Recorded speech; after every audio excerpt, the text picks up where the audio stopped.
Bonsoir à tous, il est 20h30, je déclare ouvert le conseil municipal. On va commencer par procéder à l'appel nominatif. Vous répondrez présent, s'il vous plaît, à l'appel de votre nom. Jean-Paul Algaron. Présent. Tawa Lyon. Présente. Philippe Arnaud. Absent. Grégory Ateba. Présent. Philippe Berenguer. Absent. Ali Bouchama. Absent. Alexandre Bouzet. Présent. Fabrice Cassada. Présent. Olivier Colesso. Présent. Béatrice Desrois. Présent. Laurent Direz. Présent. Madame Gilliot a donné son pouvoir à Monsieur Ateba. Jérémy Gon absent. Toufik Amdi. Présent. Samira Ouali absente. Laura Lambert. Présente. Karine Lorteau a donné son pouvoir à Monsieur Pambou. Madame Munier a donné son pouvoir à Monsieur Amdi. Georges Pambou. Présent. Catherine Ribaille. Présente. Virginia Riora. Présente. Michel Romaniec. Présente. Anaïs Roy absente. Ahmed Saïd. Présent. Isabelle Soulis. Présente. Mathilde Hustin. Présente. Et Julien Hustin, Pouvoir. qui a donné son pouvoir à Mathilde.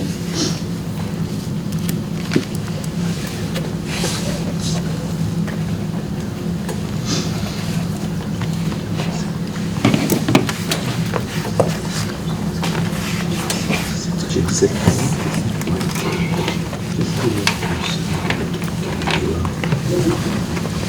Très bien, donc le quorum est atteint, il y a 17 présents, 4 pouvoirs, 21 votants. Je vais faire tourner la feuille d'émargement, si vous voulez bien la signer. Merci. Il nous faut maintenant désigner un secrétaire de séance. Madame Virginia Riora s'est proposée. Qui serait contre? Qui s'abstiendrait? Merci. Donc Virginia Riora, secrétaire de séance à l'unanimité.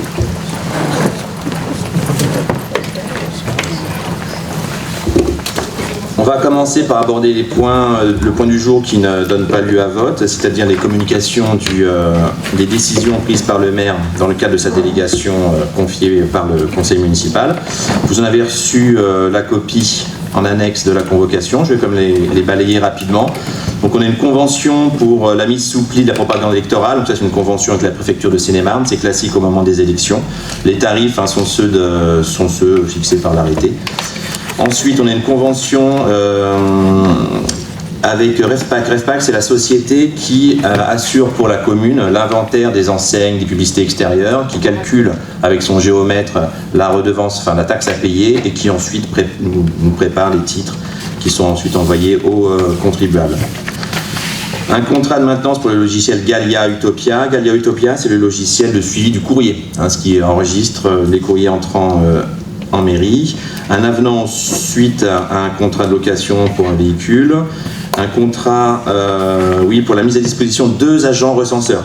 Vous vous rappelez, on a passé une délibération qui encadrait l'embauche d'agents spécifiquement pour les opérations de recensement qui auront lieu en début d'année prochaine. Il nous manquait encore des agents et la Poste, nous met à disposition 2 agents recenseurs, donc par voie de convention, la Poste sera rétribuée pour ça. Ensuite, on a un contrat de maîtrise d'œuvre pour la réhabilitation de la crèche du groupe scolaire du Cantou, qui va faire l'objet d'une extension pas physique, mais d'une augmentation de son nombre de berceaux. Et ensuite, un contrat de prestation artistique, donc ça c'était l'animation de la soirée Téléthon. Et un autre contrat de location pour un véhicule Renault Kangoo. Voilà, donc ça c'était pour les décisions prises par le maire au nom du conseil municipal. Et ensuite, vous avez la liste alors c'est pas les décisions d'intention d'aliéner, en fait, c'est les décisions de non-préemption urbaine. Donc vous en avez la liste. Si certaines nécessitent des explications, merci de vous rapprocher du service urbanisme. Y a-t-il des questions sur ces points? Je ne pense pas. Donc on va attaquer l'ordre du jour. On va commencer. Monsieur Amdi, je vous écoute. Allumez votre micro, voilà. Oui, on a une première requête avant de commencer. C'est qu'on souhaiterait qu'il soit retiré de l'ordre du jour le premier point concernant l'urbanisme. On n'a pas eu les documents en temps et en heure. Moi, je les ai reçus hier. Madame Munier les a demandés. Elle les a reçus mardi. Sérieusement, on ne peut pas traiter le dossier aussi vite. Voilà. Je vous réponds. Alors il ne s'agit pas de traiter le dossier ni aussi vite ni aussi lentement. La délibération qui est à l'ordre du jour, ce n'est pas du tout une délibération qui porte sur le contenu de la modification simplifiée, mais sur les conditions de consultation du public. Donc c'est une délibération technique qui ne donne pas lieu ni à annexe, ni à copie, par exemple, des retours de PPA qui n'ont pas encore eu lieu, puisqu'ils sont encore dans la période d'attente. Donc encore une fois, ça c'est des documents. Alors par courtoisie, on a présenté en commission d'urbanisme quand même le contenu de cette modification simplifiée. Bon, malheureusement, il n'y avait personne du groupe de l'opposition. Pardon ? C'est une révision ou une modification ? Non, justement. Les choses sont bien claires. La révision, elle est en cours. Alors, elle est en cours avec les hauts et les bas qui sont attachés, mais là il s'agit d'une modification simplifiée, même pas une modification simplifiée. Depuis 2004, donc date à laquelle le PLU de Chanteloup a été approuvé, il y a eu une modification en 2008, qui est une autre manière de changer les règles d'urbanisme sans faire de révision complète, et depuis une révision simplifiée, une modification simplifiée que vous avez fait en 2016, et nous faisons à notre tour une modification simplifiée, d'ailleurs pour les mêmes raisons. En gros, c'est pour faire sortir les programmes de la ZAC, puisque vous savez bien que les techniques constructives et les attentes d'un point de vue architectural sont plus en ligne avec les prescriptions du PLU de 2004, notamment les hauteurs sous plafond, les épaisseurs de plancher, etc. Donc cette modification simplifiée ne donne même pas lieu à enquête publique, puisqu'il n'y a pas de désignation d'un commissaire enquêteur, il n'y a pas de... Enfin, c'est un formalisme qui est très simple, et tous les éléments seront justement mis en ligne à l'occasion de cette consultation du public. Voilà. Donc rassurez-vous, c'est pas une nouvelle étape de la révision. Cette révision, on a dit qu'on n'y toucherait pas jusqu'au renouvellement des exécutifs locaux, ce que vous aviez fait d'ailleurs à votre époque. Je pense que c'est une courtoisie républicaine que tout le monde partage. Ce n'est pas non plus une modification. Les modifications, ça peut donner à des droits à construire supplémentaires. Alors là, c'est une modification simplifiée, donc il n'ouvre aucun droit à construire supplémentaire. Ce sont des modifications, on peut le dire ici, il n'y a rien de secret, c'est juste qu'on n'est pas obligé de mettre un dossier technique qui n'est pas encore constitué en réalité, qui concerne l'alignement par exemple. Le PLU de 2004 oblige les constructions à être alignées sur voirie. Or, dans la ZAC, il y a une conduite de gaz, rappelez-vous, qui passe le long de la départementale, la déviation départementale 5 en biais. Et donc l'idée, par exemple, c'était de ne pas faire en sorte que la canalisation de gaz soit au milieu des bâtiments. Donc implanter le bâtiment en biais de telle sorte que la canalisation soit sur le domaine public. Un autre exemple, on agit aussi sur la hauteur du bâtiment. Vous savez, le projet où il y aura les espaces qui seront rétrocédés, d'ailleurs ça fait l'objet d'une délibération aujourd'hui, l'équipement public qui sera rétrocédé à la commune. Aujourd'hui, en 14 mètres, on n'arrive pas à faire un bâtiment avec les planchers en bois, les hauteurs sous plafond, les rez-de-chaussée actifs. Donc on augmente cette hauteur. Je crois que c'est quelque chose que vous aviez fait à votre époque. Mais ça ne donne pas lieu à des surfaces de plancher supplémentaires. C'est pour ça qu'il n'y a pas besoin ni de commissaire enquêteur, ni même d'ailleurs d'études environnementales, ni même d'évaluation environnementale. Vous voyez, c'est vraiment quelque chose de très rapide. Donc je maintiens bien évidemment ce point à l'ordre du jour parce qu'il y a peut-être une mauvaise compréhension de l'enjeu de cette délibération et vraisemblablement parce que il n'y avait personne pour écouter ces explications à la commission urbanisme, malheureusement. Bon, en tout cas, voilà, j'espère vous avoir rassuré. Donc le point numéro 1 est maintenu à l'ordre du jour. Alors, ce n'était pas le point numéro 1 en réalité, parce que le point numéro 1, c'est l'approbation du PV de la séance précédente. Vous l'avez tous reçu, vous en avez pris connaissance. Y aurait-il des questions sur ce procès verbal ? On peut donc le mettre au vote en l'état. Qui serait contre son approbation ? Qui s'abstiendrait ? Alors du coup, ça fait 4 abstentions. 4 abstentions. Alors, encore une fois, un petit point de procédure. Certes, l'opposition n'était pas présent au dernier conseil municipal, mais vous avez tout à fait le droit de voter pour, contre, s'abstenir. Donc, ça, c'est un point d'explication qu'on doit aux gens qui nous suivent, parce que c'est pas toujours évident de comprendre que même quand on n'est pas là, on a le droit de donner son avis sur un procès verbal. Et c'est parce que nous n'étions pas là que nous avons décidé de nous abstenir. Oui, très bien, mais j'ai compris. Vous l'aviez déjà fait une fois, mais j'expliquais ça permet à tout le monde de bien comprendre ce que nous sommes en train de faire. Donc le point numéro 2, autorisation donnée au maire de signer la convention de remise en Ah oui, donc on était loin du point numéro 1, monsieur Hamdi. J'ai suivi l'ordre du jour, le point numéro 1, c'était urbanisme. Alors, ouais, c'est ça. Autorisation, donc là, voilà. Autorisation de lancer une participation du public par voie électronique, PPVE, dans le cadre d'une procédure de modification simplifiée, donc il s'agit bien d'une modification simplifiée du plan local d'urbanisme. Alors, je ne vais pas reprendre, puisqu'on a déjà évoqué le contexte, je vais relire quand même les considérants, comme ça ce sera clair pour tout le monde. Donc, vu la nécessité d'engager une modification simplifiée numéro 2, alors numéro 2 parce que la première date de 2016, portant sur l'adaptation du règlement écrit et graphique afin de permettre l'aménagement. Et voilà, un détail qui est très important, cette modification simplifiée ne porte que sur des lots bien déterminés. Et là, en l'espèce, c'est deux lots. Le lot CH6, sur lequel il y aura... Enfin, c'est le lot qui est triangulaire, vous voyez, en face de la clinique vétérinaire, sur lequel il y aura l'équipement public, et le lot CH4 de l'autre côté de la départementale, enfin du contournement de la RD5, sur lequel il y aura un programme de logement intergénérationnel. Donc, à l'angle de l'avenue du Chêne-Saint-Fiacre et du boulevard de la Plaine, d'une entrée de ville de qualité, il y aura un boisement planté, grâce au décalage de l'implantation du bâtiment, structurante et cohérente d'un point de vue urbain et architectural. Cet objectif s'inscrit dans l'orientation du PADD, je cite, « marquer les entrées de Chanteloup-en-Brie par des éléments forts de paysage urbain nouveau, traités spécifiquement en entrée de ville ». D'accord ? La notion de paysage urbain, c'est quelque chose qu'on met beaucoup en avant. Vous l'avez vu récemment avec le quartier de la Cueillette. Et c'est ce qu'on essaye de faire maintenant avec ce qui reste à aménager de la ZAC, c'est-à-dire à chaque programme en fait, de logement, on fait en sorte qu'il y ait des vues, des cônes de vue, des traversées sur des boisements, sur des espaces maraîchers, de telle sorte que bien, Chanteloup, malgré son développement, qui est souhaitable, eh bien, conserve une identité paysagère et rurale forte. Et pour ce faire, il fallait qu'on modifie à la marge le PLU de 2004. Considérant que les dispositions à modifier n'affectent pas l'économie générale du PLU, ça c'est la définition d'une modification simplifiée, permettant ainsi le recours à une procédure de modification simplifiée. Voilà. Considérant que conformément aux dispositions du Code de l'environnement, ce projet doit être mis à disposition du public par voie électronique, là encore, ce n'est pas une option que l'on prend, c'est la loi qui le précise, voilà, pour une durée minimale de 30 jours, afin de garantir l'information et la participation du public. Voilà, considérant qu'il appartient au conseil municipal d'autoriser la mise en œuvre de cette procédure et de fixer les modalités de participation du public. Alors pourquoi est-ce qu'on passe par le conseil municipal ? Puisque finalement il y a un formalisme qui est simple, parce qu'il faut qu'on s'entende sur la date. Donc la date, comment est-ce qu'on l'a arrêtée ? Bien, c'est en fonction du retour des personnes publiques associées. Bien que ce soit une modification simplifiée, on a quand même à soumettre cette modification aux mêmes personnes publiques qui ont le droit de regard sur tout ce qui concerne l'évolution du cadre réglementaire en matière de droit du sol. Voilà. Et c'est pour ça que la date retenue est du 2 février au 3 mars. Donc 2 février 3 mars, ça fait bien 30 jours, rassurez-vous, parce que le mois de février est un mois un petit peu particulier. Voilà. Je pense que ça va au niveau des explications, c'est clair ? Ça va, on est en période préélectorale, oui. On sera en plein dedans, donc...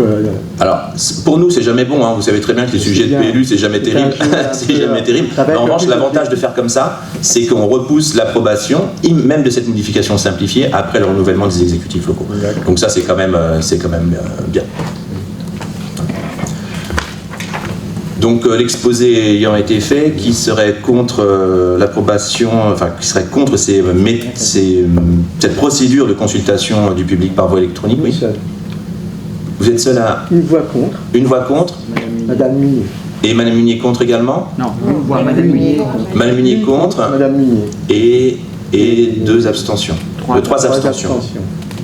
C'est important. Ça marche. Bon, écoutez, qui serait contre, donc on a tout le conseil. Merci. On continue. Autorisation donnée au maire de signer la convention de remise en gestion et en propriété des espaces publics issus de l'opération immobilière de 86 logements et un local d'activité Spirit Grand Projet. Donc c'est le projet que j'ai évoqué à l'instant sur le lot CH6 qui est constitué donc de logements sur le bord de la route, qui est au centre un grand espace ouvert qui n'est pas en copropriété. C'est-à-dire qu'on essaye de refaire à cet endroit un petit peu un équipement public du même format que la ferme du Pavillon. C'est-à-dire un grand espace ouvert mais qui est fermé, qu'on ouvre le soir, qu'on ouvre le matin, qu'on ferme le soir et dans lequel on pourra y faire des activités de plein air. C'est aussi à l'occasion de ce programme qu'un petit porche et une ouverture sera créé avec une petite placette qui donnera sur... Alors aujourd'hui c'est un grand espace vide, mais que la commune se propose d'acquérir pour y faire une salle de danse, une petite salle d'arts martiaux et une galerie d'exposition un petit peu en face. Donc puisqu'on n'en est pas encore au stade du permis de construire, il faut que nous nous prononcions au préalable sur le sort de ces parties et approuver qu'elles soient affectées au domaine public de la commune dès que le programme sera terminé. Donc dès que le programme sera fini, l'espace intérieur, donc on parle de 3000 m² quand même, hein, c'est important en termes de patrimoine communal. Le porche, les abords eh bien, seront rétrocédés, mis en gestion immédiatement dans le domaine public de la commune.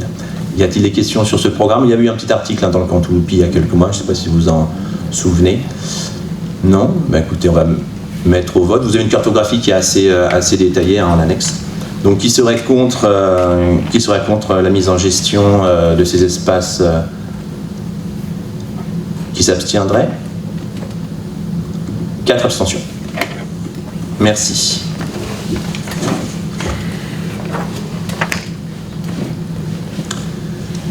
Point suivant, autorisation donnée au maire de signer la convention de mise à disposition de la police municipale de Montévrain avec la commune de Chanteloup-en-Brie. Alors un petit rappel historique, hein, il y a quelques années de cela, une loi a été passée qui s'appelait la loi sur le continuum de sécurité et au titre de laquelle il était possible pour les communes qui disposaient de police municipale de les partager avec des villes qui n'en avaient pas.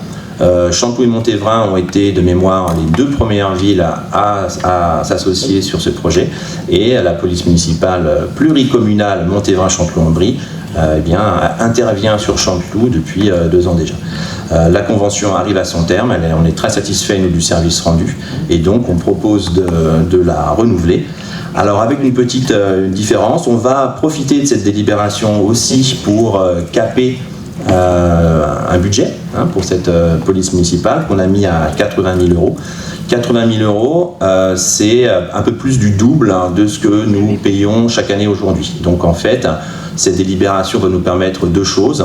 Premièrement, de renouveler la convention avec Montévrain et deuxièmement, dès le budget suivant, le nouvel exécutif municipal pourra au budget affecter des crédits qui permettront en gros de doubler les temps de patrouille sur la ville ou les temps d'intervention des policiers lorsqu'on en a besoin pour des actions ponctuelles comme la sécurisation d'événements ou l'intervention. C'est déjà arrivé sur des situations sécuritaires critiques. Voilà. Y a-t-il des questions sur cette convention? Non. On va priorité à M. Amir, mais tout le monde va parler. On vous écoute.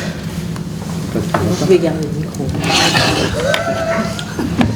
Alors, sans polémique, moi je ne la vois pas, la police municipale, j'ai du mal à la repérer.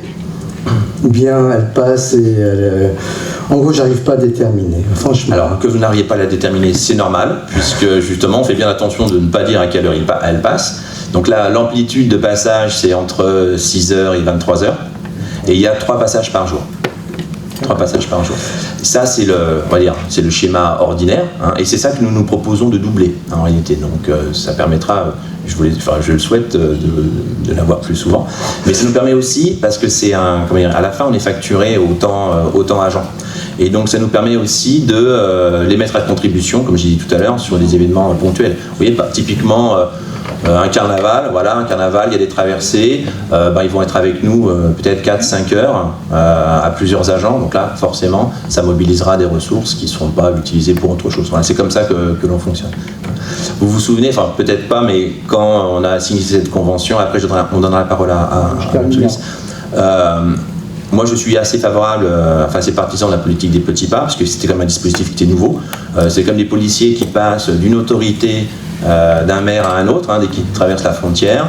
On n'a pas, Montévrain et Chanteloup, la même politique répressive.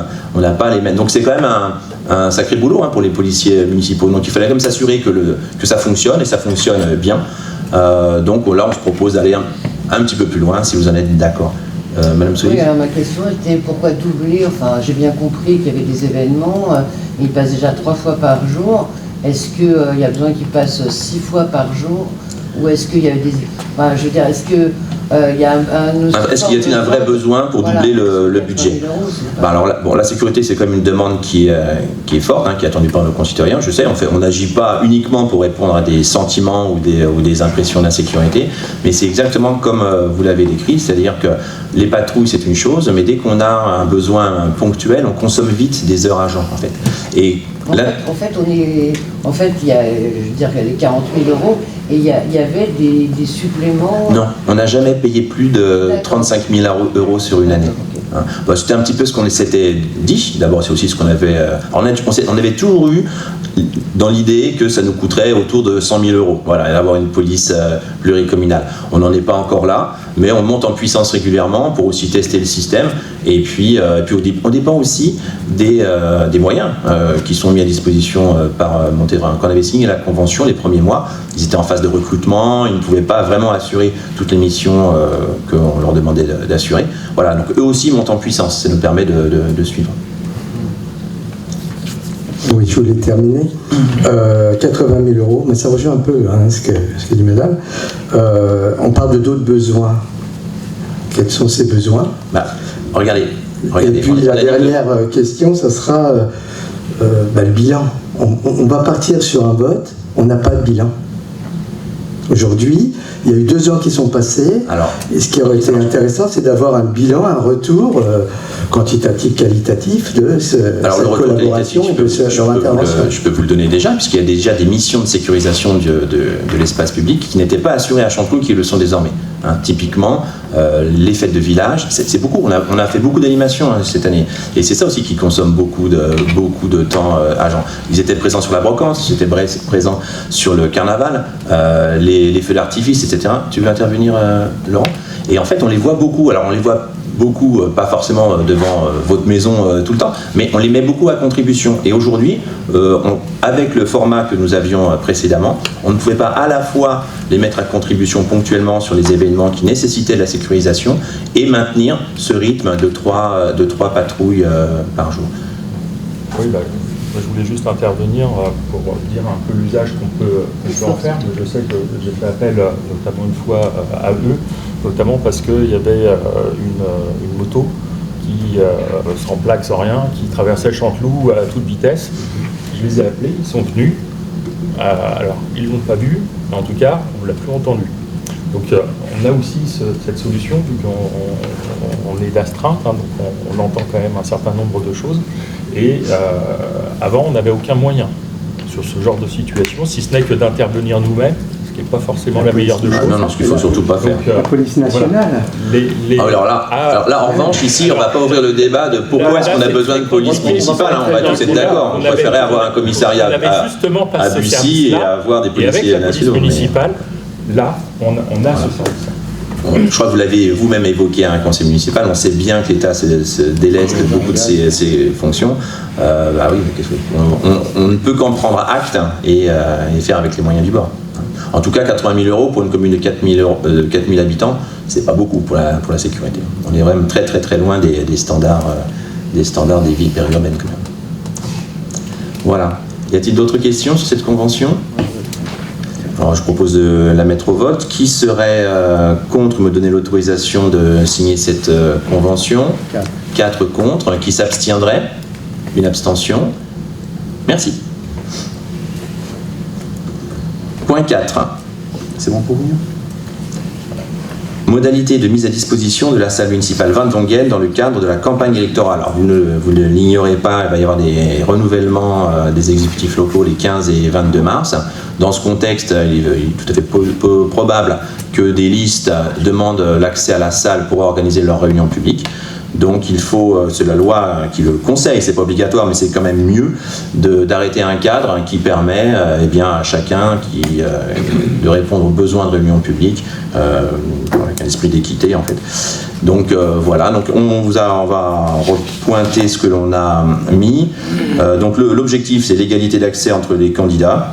La bonne gestion du planning d'occupation de la salle, parce que ça aussi il faut en tenir compte, la salle Van Dongen elle sert à beaucoup de choses. la neutralité et la sécurité juridique de la commune. Voilà, on ne peut pas se retrouver avec, disons, le reproche de ne pas placer tous les candidats sur un pied d'égalité. Voilà. Donc, il est proposé au conseil municipal d'abord d'approuver la mise à disposition de cette salle, ensuite d'approuver la mise à disposition gratuitement de cette salle dans la limite de 2. On s'est dit deux réunions publiques par liste, ça fait quand même déjà pas mal d'immobilisation pour cette salle. Et ensuite, si d'aventure une liste désirait faire plus de réunions publiques et que la salle était disponible, là on appliquerait le tarif ordinaire, le tarif de location que l'on applique par défaut à la salle. Voilà, y a-t-il des questions sur cette proposition? Monsieur Ateba. Moi j'avais juste une question, vous proposez la salle Van Dongen et une autre question concernant la salle Cartier-Bresson, est-ce qu'elle serait aussi dans une éventualité? C'est juste une question. Oui, alors la réponse est non, parce que la salle à l'étage, on l'utilise nous, mais on ne peut pas y tenir des réunions publiques, elle n'est pas en accès PMR, elle n'a pas d'ascenseur, et sa capacité est très limitée, je crois que c'est un petit peu moins de 30. Donc pour des réunions publiques, ça nous paraît inapproprié en fait. Et pour des réunions, du coup, des listes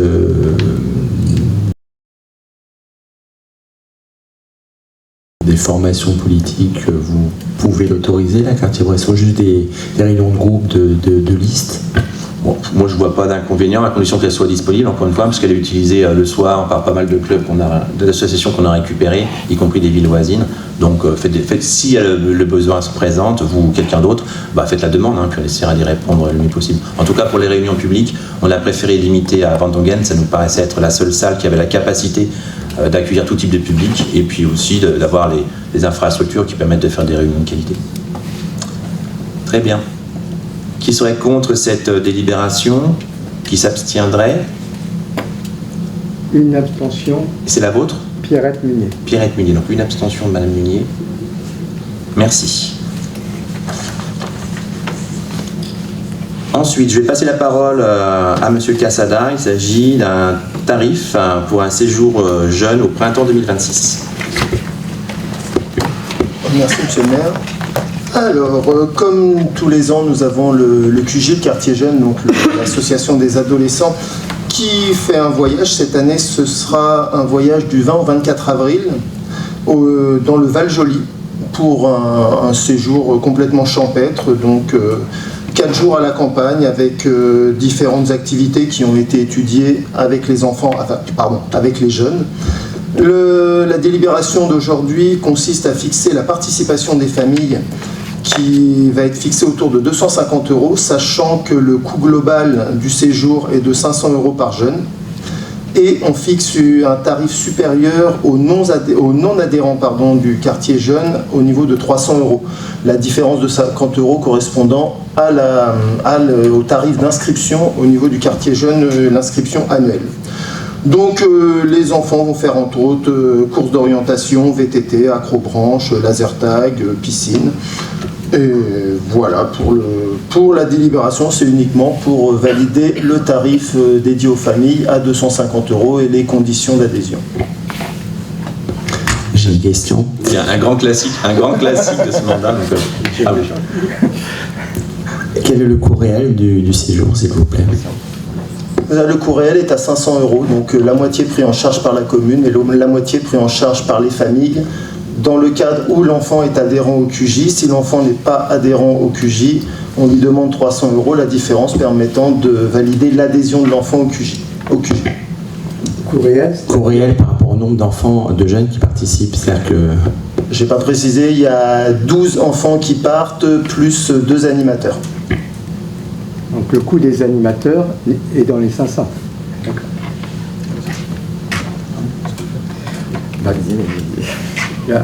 Toujours la même question. Et combien de Chanteloupiens, par exemple, sur le séjour de ski? On n'a pas eu de retour sur le nombre de Chanteloupiens dans ce séjour. Alors le séjour de ski est un séjour ouvert en priorité aux enfants du QJ. On ne fait pas de différence entre les Chanteloupiens et les non-Chanteloupiens, mais Je ne crois pas qu'il y ait de non-chanteloupiens inscrits au QJ.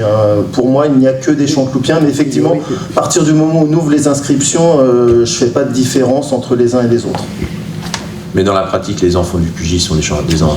Là, ça Par marche principe, bien en et général, les 12 ils ramènent un copain ou deux, mais Non, les chanteloupiens sont vraiment les prioritaires. prioritaire. Bon, et techniquement, on ouvre un tarif aux non-adhérents au QJ. On c'était l'ouvre ça la au confusion. cas où. Non-adhérent, c'est On l'ouvre non-adhérent réellement au chanteloupien, cas en où. fait. Mais les 12 places seront prises quasi certainement tarif aux externe. enfants du QJ. Pour moi, il n'y a pas de question à se poser à ce niveau-là. Depuis qu'on fait des séjours, il y a eu un séjour qu'on a fait en coopération avec la ville de Magny-le-Hongre, vous vous souvenez, donc là c'était assez clair, c'était des chanteloupiens et des petits Magny-hongrois. Mais depuis les séjours, on les organise par nous-mêmes, et le QJ, c'est que les chanteloupiens. Il y a 50 chanteloupiens qui sont inscrits. Donc oui, ça marche. On ne vous entend pas là, ça fait un truc. Alors, si c'est intéressant, partagez les échanges, et sinon je vais vous demander d'arrêter. Allez, Tao. Je disais que le QJ marchait plutôt bien et qu'il y avait à peu près une 50aine d'adhérents. Donc les 12 places sont rapidement prises. D'accord, très bien. Merci pour cette intervention. Je vous proposais de mettre au vote ce tarif. Qui serait contre? Qui s'abstiendrait? Alors, 2 abstentions. 3 peut-être. 3. Avec vous? Non. Madame Gilliot? Voilà. D'accord, donc 3 abstentions. Monsieur Hamdi, Madame Gilliot. Voilà. Merci. Ensuite, tu veux garder la parole, Fabrice, pour le coût par enfant? Ouais. Alors, donc la délibération suivante va nous permettre de fixer le coût moyen par élève en école publique.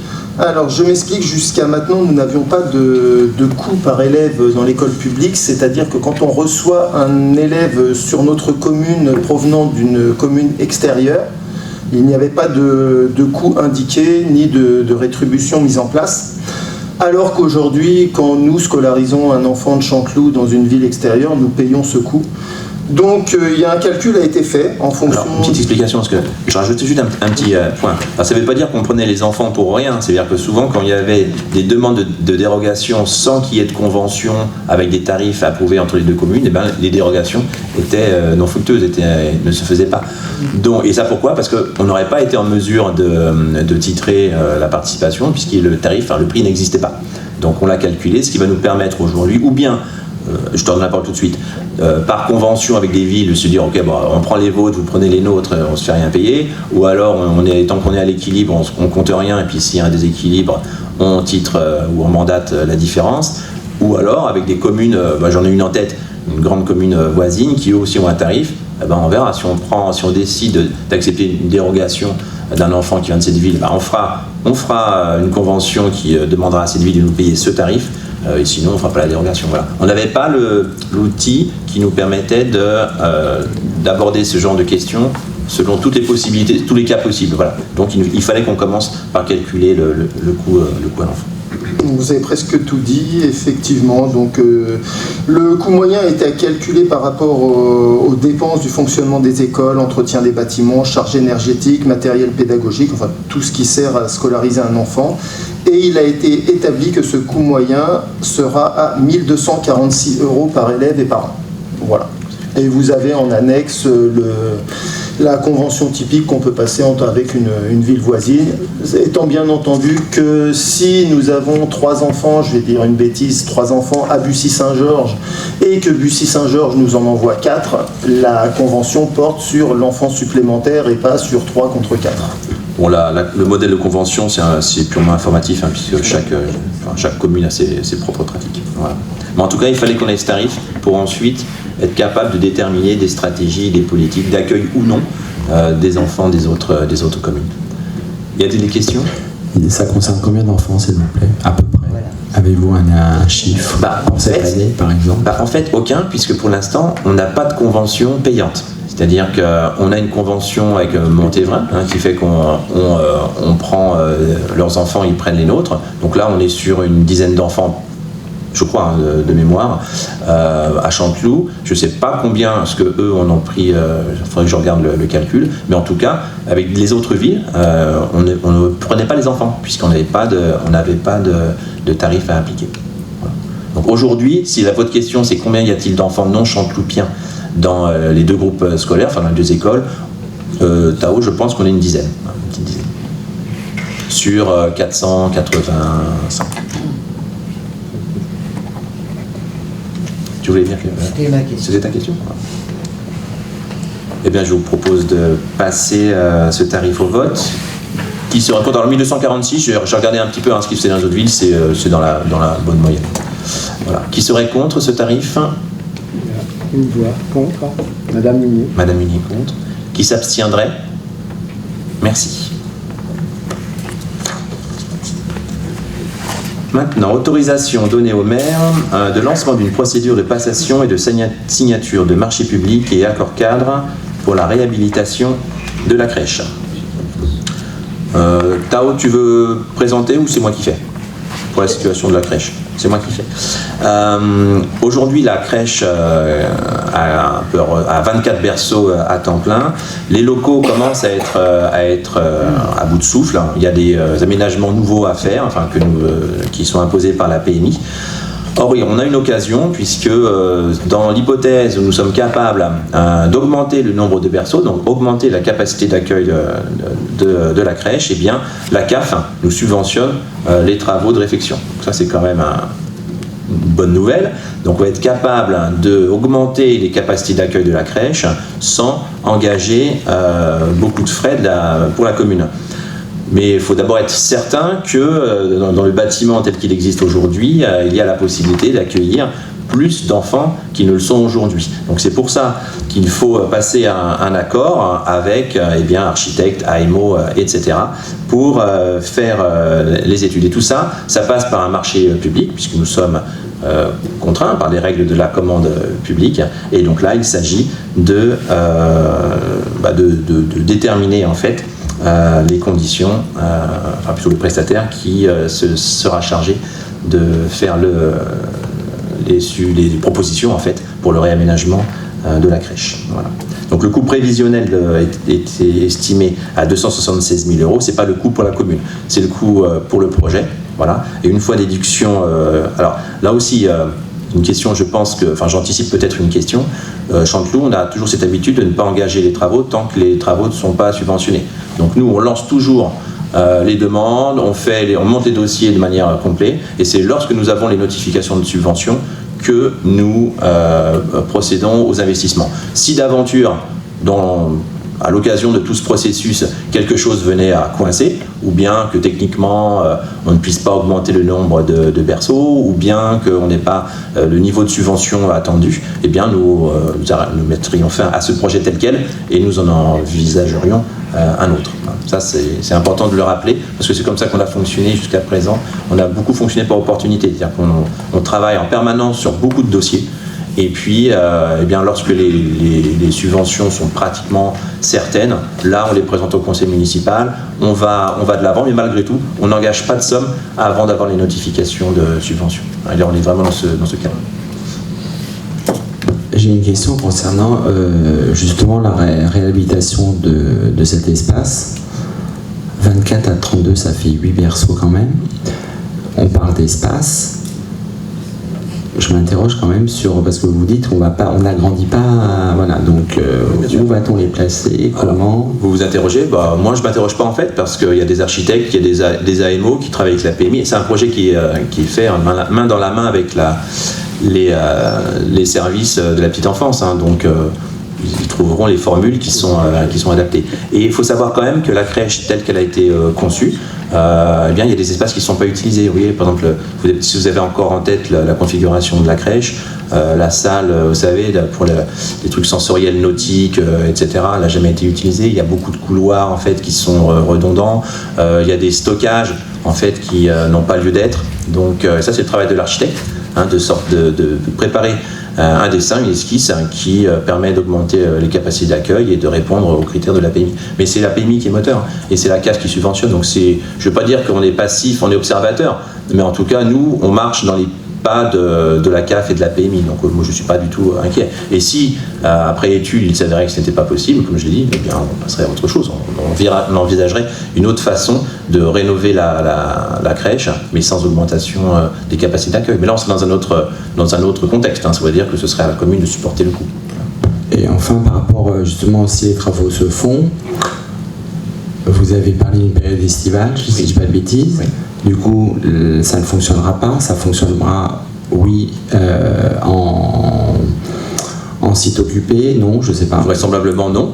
Hein, après, c'est l'architecte qui déterminera les conditions du chantier, puisque c'est aussi l'intérêt d'avoir un AMO, c'est aussi d'être maître d'œuvre et de réfléchir à toutes ces questions à notre place. Mais je crois qu'on est plutôt parti sur un scénario de fermeture de crèche pendant 2 mois en été.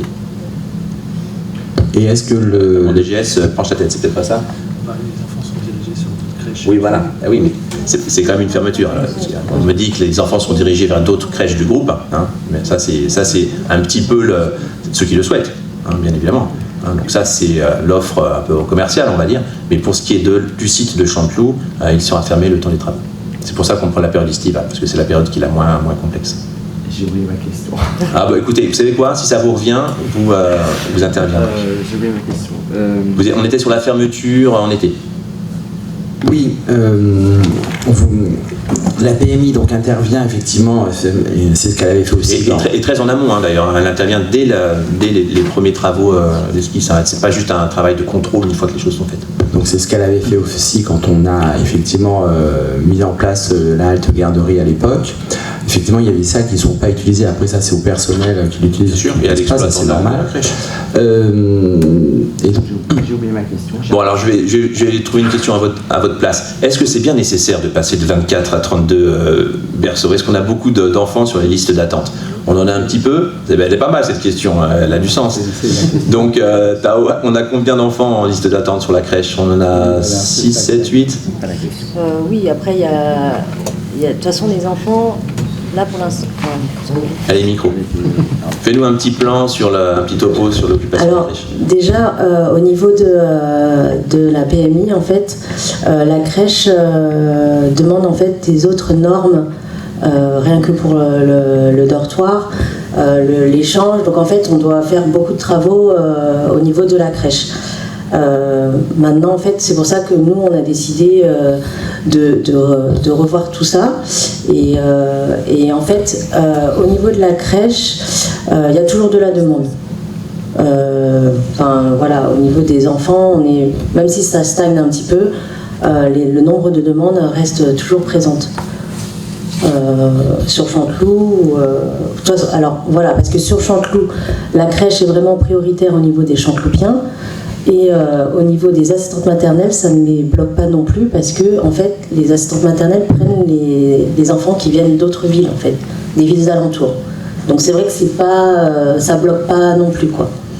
Donc voilà, je ne sais pas si j'ai répondu à votre question. Et Tao, tu peux peut-être rappeler, si tu les as en tête, les règles de l'attribution des berceaux, puisqu'il y a une commission d'attribution. Oui, voilà. Alors nous,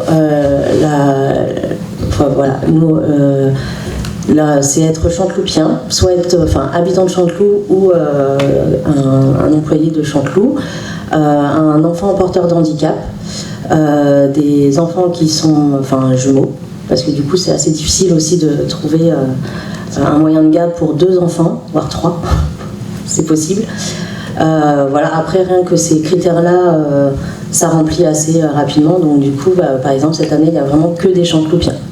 On n'a pas pu accepter d'autres personnes qui demandaient l'extérieur. Et tu as une idée de combien d'enfants n'ont pas pu être pris, qui ont fait des demandes et qui Alors on fait la commission assez tôt au mois d'avril, mars-avril, pour pouvoir donner la réponse assez rapidement aux parents, vu que le regroupement se fait en septembre, et puis utiliser un autre moyen pour se retourner en fait pour la rentrée. Voilà, donc après, on a eu... alors après, sur 24, il n'y en a que 12, à peu près entre 8 et 12, qui se font en roulement, parce qu'en fait, il y a encore les bébés qui restent encore une année ou 2 années. Donc voilà, c'est en place limitée, il reste entre 8 et 12 enfants par an, quoi, qui partent. Voilà, donc sauf si, là, on a eu juste 2 déménagements, mais on a tout de suite retrouvé derrière... Voilà, que ce soit en décembre, en janvier, voilà. Donc il y a un double intérêt à pouvoir passer de 24 à 32. D'une part, on va pouvoir accueillir plus d'enfants et d'être assez proche de la demande totale en fait qui se présente, et puis aussi, bien évidemment, de la prise en charge de la rénovation qui de toute façon nous incombe. Hein. Si on ne pouvait pas augmenter la capacité d'accueil, là ce serait à la commune de supporter, parce que comme l'a dit Madame à Lyon, les normes évoluent et les conditions d'accueil des enfants aussi, et il faut faire évoluer les bâtiments avec. C'est clair que la PMI change de braquet toutes les semaines, donc c'est un peu compliqué, ça c'est clair, c'est très compliqué. Ma question c'était, est-ce que le personnel du coup sera participatif dans l'aménagement, le nouvel aménagement, parce que les architectes ils sont bien, mais ils voient leur petit projet et ils ne pensent pas au pratico-pratique. Et je pense que c'est une erreur que nous avons fait sur le pratico-pratique dans la halte garderie, où on n'avait pas de personnel, mais il n'y avait pas d'acteurs de terrain qui se sont immiscés dans le projet, dans l'usage des locaux, les espaces, et je pense que ça c'est important d'y intégrer le personnel. Je pense que ça il faut le faire. C'est une bonne remarque et je ne sais pas vous répondre. C'est-à-dire que ça c'est peut-être quelque chose qu'il faudrait noter, puisque là on travaille avec la PMI et puis l'AMO, mais ok, on prend note. Alors moi je vais répondre. Ah bah super. Alors moi je vais vous répondre, c'est juste que donc on a déjà fait des réunions de préparation justement avec les employés, avec la PMI, avec le personnel pour justement savoir leurs besoins. Parce que justement c'est eux qui vivent tous les jours avec les enfants, c'est eux qui travaillent là-bas justement et qui nous ont dit qu'il y avait des salles qu'ils n'utilisaient pas du tout, pratiquement tout le côté droit. En fait, quand vous rentrez dans la crèche, il y a vraiment les salles à gauche pour les enfants et tout le côté droit, c'est soit les réserves, soit les vestiaires. Donc c'est ce côté-là où en fait on va retravailler vraiment pour gagner la place et voilà. Très bien, continuons comme ça. Lorsque les premières esquisses sortiront, associer les personnes qui travaillent à la crèche pour être sûr de ne pas passer à côté de quelque chose au niveau de l'ergonomie du bâtiment qui serait préjudiciable. Très bien. On n'a pas mis au vote pour l'instant ? Non. Non, je vous propose de le faire. Donc qui serait contre l'autorisation de passer ce marché public ? Alors, c'est sur des comptes de vous et Madame Munier ? Voilà, Munier et moi-même. Voilà, donc on a 2 contre. Qui s'abstiendrait ? Madame Gilliot, le banc. Madame Gilliot. Uniquement, Madame Gilliot. Voilà. Merci. Alors, on reste dans la réhabilitation des bâtiments publics. Cette fois-ci, on parle de l'annexe de la mairie, donc le bâtiment qui accueille le public maintenant, qui est juste à côté de la salle où nous nous trouvons. Là encore, c'est un projet qui avait été présenté dans le magazine municipal. Là, comme on se rapproche vraiment, on a reçu des notifications de subvention, donc il n'y a plus à hésiter. Vous avez vu afficher les panneaux de permis de construire. Donc là, il s'agit maintenant, dans le même état d'esprit, de m'autoriser à signer un marché public, voilà, un accord cadre, puisqu'il y a plusieurs lots à l'intérieur, pour le réaménagement et la mise en accessibilité de la mairie annexe. Alors en quoi consiste cette extension de la mairie annexe ? Elle consiste alors pour ceux qui sont familiers avec l'endroit, il y a une petite verrière côté cour qui sera détruite, qui sera remplacée par un espace plus grand dans lequel il y aura des toilettes PMR, ce qui pêchait quand même, on n'avait rien du tout en mairie. Toute la petite cour qui est derrière sera refaite, et puis la partie avant, notamment les rampes d'accès, seront refaites de telle sorte que les personnes, alors à mobilité réduite, mais aussi les personnes âgées ou les mamans avec des poussettes ou les personnes en déambulateur pourront accéder aux services publics plus facilement. Donc c'est un budget. Alors ça, c'est quelque chose que l'on suit depuis pratiquement 4 ans, puisque c'était, rappelez-vous, l'un des 3 projets inscrits au fonds d'aménagement communal, sur lequel vous avez eu l'occasion de vous exprimer de nombreuses fois. C'est le dernier, puisqu'il y avait 3 projets, l'extension du cimetière, la rénovation de la cour du Loupio, voilà. Et avec ça, on terminera notre fac pour cette mandature. Y a-t-il des questions ? C'est plus d'ordre pratique. Comment ça va se passer ? Les locaux vont... Ah oui, très bien. Les services, comment ils vont on a commencé à communiquer à ce sujet. Donc les services ont fait leur carton. Là, du coup, on ne peut pas faire les travaux avec les agents à l'intérieur.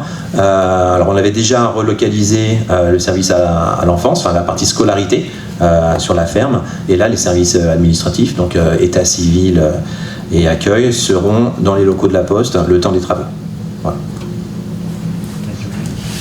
Donc de fait, Il y aura sûrement des horaires qui vont changer, notamment par rapport à la poste. Je ne suis pas certain que les horaires changent. Si vous voulez, on va suspendre la séance pour la forme et notre DGS va vous expliquer tout ça.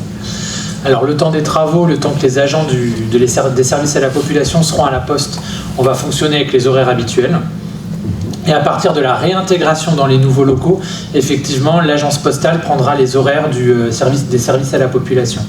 Donc la nocturne du mardi. Après, voilà, ça va se jouer à une demi-heure le matin et le midi. Voilà. Merci. Donc, on reprend le cours de notre séance.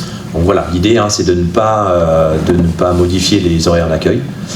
Donc et les travaux seront rapides quand même, parce qu'on parle de 3 mois. Voilà.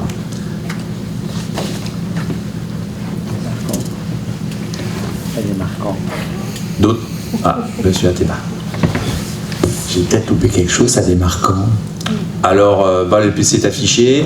On a commencé à tout déménager. Donc en janvier, les travaux commencent.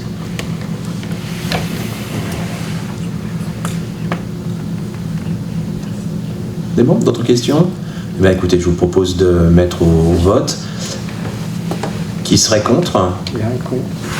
Madame Munier. Madame Munier contre. Qui s'abstiendrait? 3 abstentions. Merci. Attribution d'une subvention à l'association sportive du collège Joséphine Baker.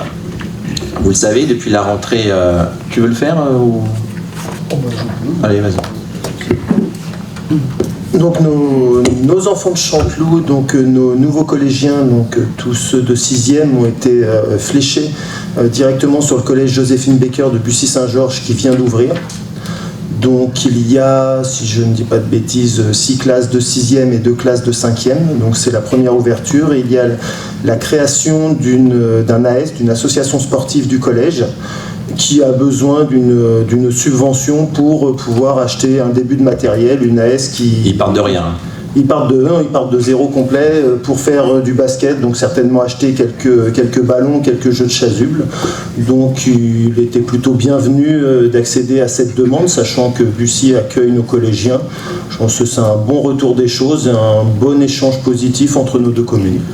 Alors bon, c'est pas une subvention qu'on verse à Bussy, mais au collège, on propose une subvention de 250 €, donc ce qui est un petit peu notre minimum, un petit peu syndical en matière de subvention aux associations. Ça suffit largement pour commencer à acheter du petit matériel pour faire du sport.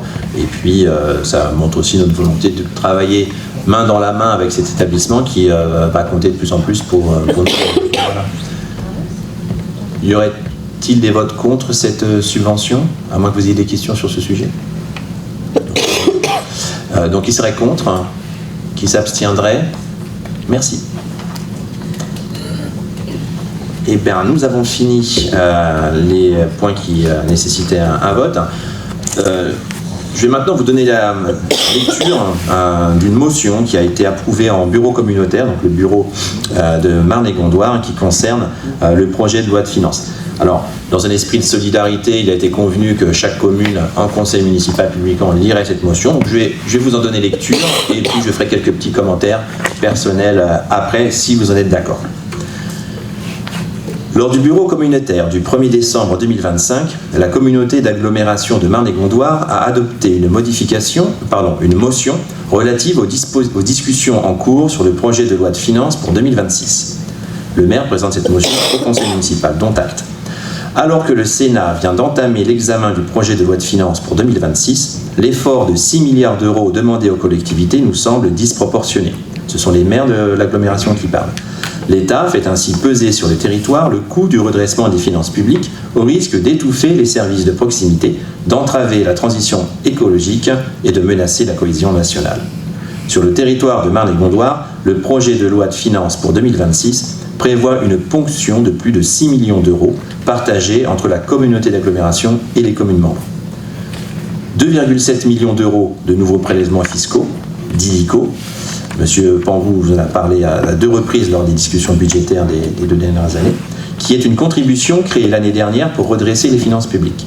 Alors en gros, le d'illico, c'est l'État emprunte de l'argent aux collectivités et lui rend un jour sans intérêt. Voilà, c'est un peu mieux qu'un impôt, mais c'est quand même pas beaucoup mieux.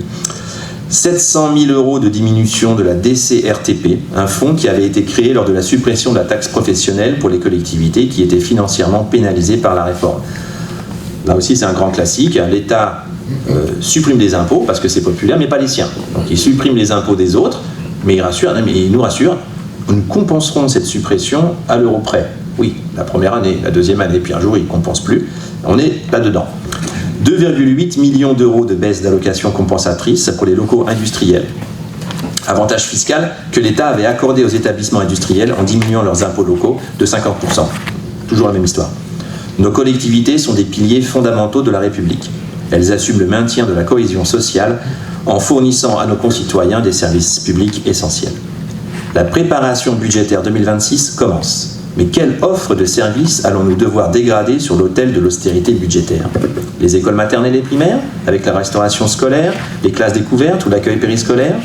La petite enfance, avec les crèches, la sécurité, la tranquillité publique, en réduisant le nombre de policiers municipaux, les équipements sportifs, alors que nous allons commencer les travaux du centre aquatique intercommunal situé à Bussy-Saint-Georges, la culture, que ce soit l'enseignement musical ou la lecture publique, l'animation de nos villes, alors que nous permettons le bien vivre ensemble avec des manifestations tout au long de l'année, l'eau et l'assainissement, alors que nos habitants réclament à juste titre toujours plus de qualité, l'aménagement du territoire, pourtant nécessaire pour laisser aux prochaines générations des villes où il fait bon vivre, les mobilités, avec les circulations douces ou les bus.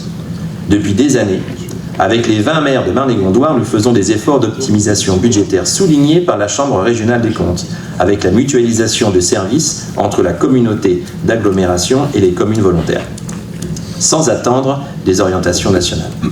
Depuis des années, nous avons perdu toute possibilité de réaliser des prospectives budgétaires avec des réformes permanentes, qui empêchent de définir avec sérénité un programme d'investissement. La ponction de plus de 6 millions d'euros sur le territoire n'a été connue que ces dernières semaines. Depuis des années, nous devons mettre en musique des orientations nationales dissonantes et discordantes. D'un côté, l'État nous demande de participer à la création d'une école de production pour réindustrialiser le territoire, qui est super. Elle vient d'ouvrir à Saint-Thibault-des-Vignes, Cap-Métal, c'est un truc super.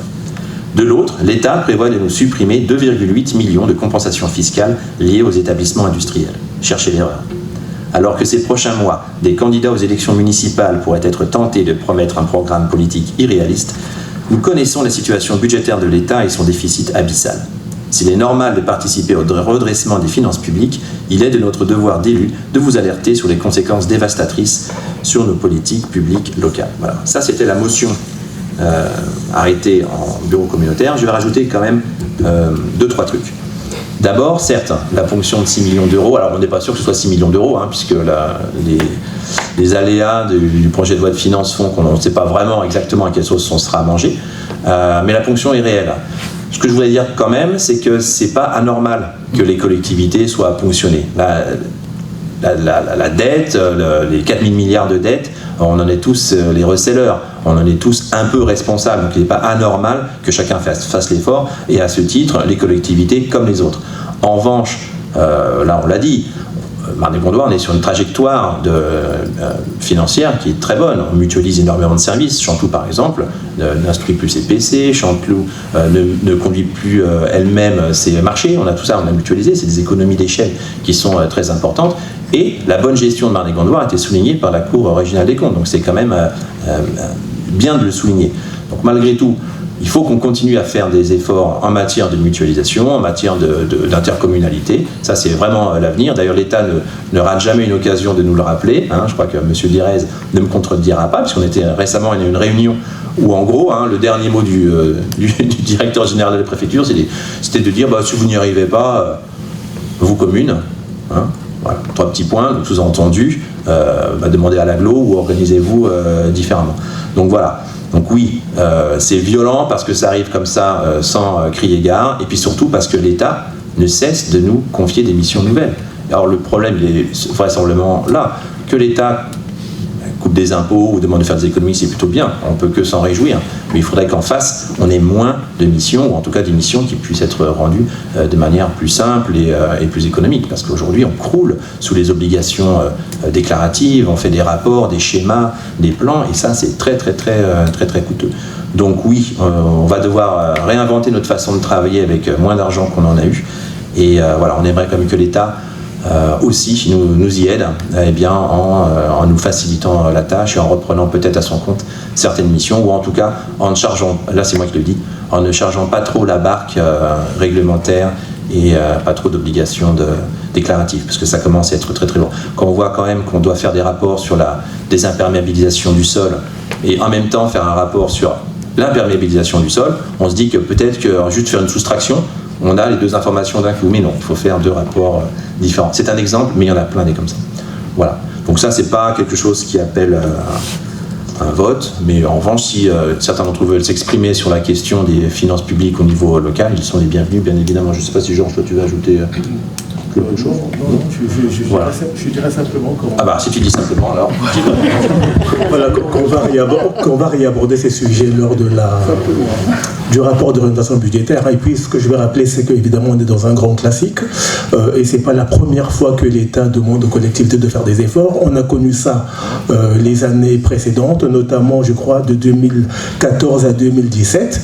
Voilà, donc la participation des collectivités au redressement des comptes publics, c'est des choses qu'on commence à bien connaître. Après, on peut déplorer que malgré les dispositifs qui ont été mis en place précédemment, on a l'impression de ne pas du tout avancer. C'est toujours les mêmes problématiques, toujours des déficits à devoir, résorber. Voilà, donc après, je rejoins ce que dit Monsieur le maire, c'est que, après, il n'est pas totalement anormal qu'on demande une participation aussi bien aux collectivités qu'aux autres acteurs économiques et que dans la situation dans laquelle on est, de déficit de l'État, mais de déficit public au sens large du terme, je dirais qu'on est tous comptables de ça également. Voilà, donc il n'y a pas que l'État, il y a l'État certes, mais l'État c'est nous, c'est l'État, c'est des élus que nous choisissons. Donc je veux dire que s'il y a un déficit, s'il y a un endettement important, si la charge de la dette devient de plus en plus, pèse de plus en plus dans le budget de l'État en fait, donc je dirais que on est comptable de ça. Voilà, et donc moi je suis plutôt satisfait qu'on échange sur ce genre de sujet, et je pense qu'il y a une nécessité de responsabiliser les uns et les autres. Parce qu'en réalité, les élus nationaux ne font que répondre en général aux demandes des électeurs. Voilà. Donc si on avait des électeurs responsables, je dirais, on ne se retrouverait pas forcément dans cette situation. Mais ça, c'est un autre débat. Très bien, très bien. Écoutez, merci. Oui, un tout petit mot, parce que là, ça rentre dans l'ordre de la politique politicienne, qu'on le veuille ou non, parce que c'est des choix politique. Oui, la décentralisation, avec tout le millefeuille qui a été mis en place, on ne comprend plus rien, avec les intercos qui sont rajoutés avec les régions, les départements. Et je veux dire, par là, on a déjà des ponctions de l'État là-dessus. On a déjà des décharges de l'État. On l'a vu avec la police municipale, mais sur plein d'autres ordres. Et moi, je voterai pour la délibération, là, parce qu'effectivement, la solidarité, elle doit être d'abord au niveau des communes, parce que c'est les communes qui, au niveau budgétaire, sont les plus, je dirais, les plus claires, sous le regard de la Cour des comptes, et puis, vous en savez quelque chose, on est quand même, vous êtes, et on est tous contrôlés. C'est pas le cas de l'État. L'État a, lui, le droit d'être hors la loi, c'est-à-dire il a le droit de s'endetter, il a le droit de faire autrement. On va pas. Merci, monsieur Hamdi. De toute façon, monsieur Ateba, je préfère faire tourner la parole. On ne va pas refaire le monde ici, mais c'est important que la parole circule et qu'on s'exprime tous un peu. Effectivement, je pense que la communauté d'agglo fait son travail, elle le fait au mieux. Nous avons des grosses difficultés étatiques, certes. On a des accords politiques entre nous ici au sein de ce conseil, c'est un fait. Maintenant, se voir imputer au sein de l'agglo, et même ce qui va aussi impacter la commune de Chanteloup, une certaine dose budgétaire, c'est vrai que c'est pas admissible, même si tout le monde doit faire des efforts. Le premier à faire des efforts, ça doit être l'État qui doit montrer l'exemple. Et de ce côté-là, je pense que nous sommes tous solidaires là-dessus. Y aurait-il d'autres prises de parole qui seraient... Je répondais, c'est sûr. Ah oui, c'est bon. Pas encore. Oui, Laurent. Ah, bon, d'accord, ok. Donc, on va mettre au vote cette motion. Donc, qui serait contre l'adoption de cette motion telle qu'elle a été lue. Et puis, on va dire, ce qu'on va adopter, c'est la motion. Et un tout petit peu d'attention. Ce qu'on va adopter pour que ce soit encore mieux, c'est qu'on va adopter cette motion et les interventions qui ont été faites autour de cette table. Comme ça rend le produit un peu plus consensuel. Et voilà. Donc, qui serait contre, qui s'abstiendrait? Merci. Eh bien, il est 21h35. Je vous propose de lever cette séance et je vous souhaite de bonnes fêtes. Merci.